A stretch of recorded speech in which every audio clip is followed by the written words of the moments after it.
Parang ang sarap bumarek. Tayo mag-isang butihan. Kahit siyang 4 lang. Anak, ay pagka 4 ayaw ko. Tapang na tapang. Sa init na yan. Ay di, yung malamig-lamig. Malambot-lambot. Siyempre dos. Kaya alay, wala akong pera. Ang pera ko din yung kano yan? 70. Ayan, natin daagan natin dagan na lang. Anong gusto ninyong pulutan? Picharong baka? Pritong bangos? O bitokang baboy? Ala, puro chichirya naman yung sinasabi niya. Ay, chichirya naman lang. Sige. Ba't kinakain mo na yung ating pulutan? Nasaan yung bigyan ng anak? Ay, nabitawan ko. Ay, di basag. Tao, aray. Ito yan. Ay, ba't di mo ginarnay na lang? Ay, sus! Saan patak? Do, sa may pinaghaluan sa minto. Ay, sus! Hintay mo ko yan at ako'y may kukuhanin. Wala yung pagka! Saan na? Ayan!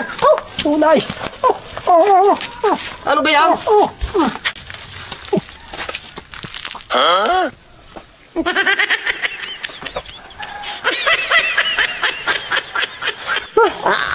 Ayaw ko na! Hindi! Last na aray! Last na aray! Oh!